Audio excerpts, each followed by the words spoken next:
All right, so we're here with Sean Brosnan after an epic performance at Garmin RunningLane Championships. What was your average today again? 14:14. 14:40. So Yeah. you went from 14:40 at the California State Championships to a very fast course. Yeah. 14:14. Yeah. It almost mirrors something you've been doing on a 3-mile course. How do you feel about what you accomplished? You won the meet, obviously, and record fashion. I mean, no, they executed the plan almost like 100%. I mean, the goal was obviously to try to go 1, 2, 3, 4. We went 1, 2, 3, 6.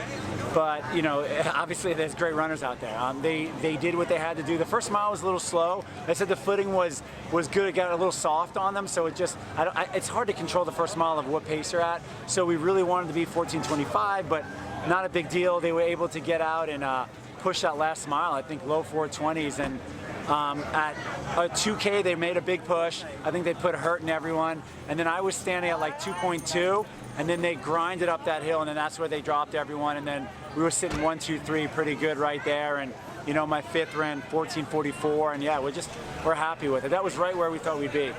I mean, there was relative competition, though. I mean, oh sure. The final stages. I mean, with Colin, Lex, and you know, they had Zane and all these. Yeah, yeah. Do you feel like that in some part aided like what they were able to do? They kind of used that to their advantage. Yeah, I mean, in the past, it's been just them in the front. We've had 3 or 4 guys, Newbury Park only, so I knew there'd be guys there, and I knew if they went out not screaming fast that they'd be there at 2 miles. But I knew we could handle the fast paces, so it was like, you know, we talked about it, and it's like, guys, at the 2 mile, you got to drop them. You got to put hurt in their legs then, and they did. And you know, I saw them at 2.2, and then the next time I saw them was 500 to go, and I saw that little bit of a gap, and I was like, okay, we got this. And it was just, I'm just proud that they were able to execute what they wanted. Yeah. To be here at a different venue to execute on the race day. I mean, there's something about this team that you've seen all year. Yeah. I mean, how did they surpass expectations today, if at all? I mean, or did they just reaffirm what you've seen all year? I think today they actually surpassed a little bit, you know, because we were hoping to average in that 14:20, right, low 14:20 range. But you don't know. I mean, it's hard to go off of time in cross country. The course is a little wet today. I'm going, I don't know, but. You know, to show up and do what they did, I mean, honestly, on a dry day, they would have been under 14 minutes. I mean, I have 3 guys that can run in the 1330s, 1340s, low 40s. I feel like every time I say something, people are like, that's too fast. But I'm telling you, I'm with these guys every day. I know what they're capable of. They know what they're capable of, and they believe it, and it's pretty awesome. So the first 3 all went under 14:10. Yeah. Former record set by David Risenheim, Colin, Lex, and Leo. I mean, what can you say from those performances themselves, you know, record-wise? I mean, I think it just confirms of how great these guys are. You know, this could be that team that we talk about for a long, long time. I think next year we're going to be pretty darn good too. But it was a special day. You know, losing NXN was hard for us as a team. That's always our goal. That's where we want to be our best. And I think we were our best today. And I think it was pretty awesome.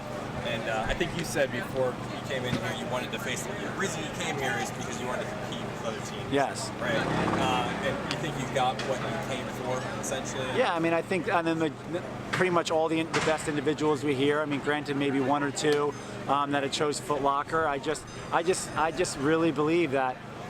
You know, a cross-country championship, you know, we had 300 people in the race. That's cross-country. We did not want to run a race with 40 people. Just that's not what they wanted. When I asked them, I would have let them do whatever they want, and that's what they wanted. So, yeah, we were pretty happy with everything. And, you know, the guys at RunningLane put on an amazing event, and it was a great day.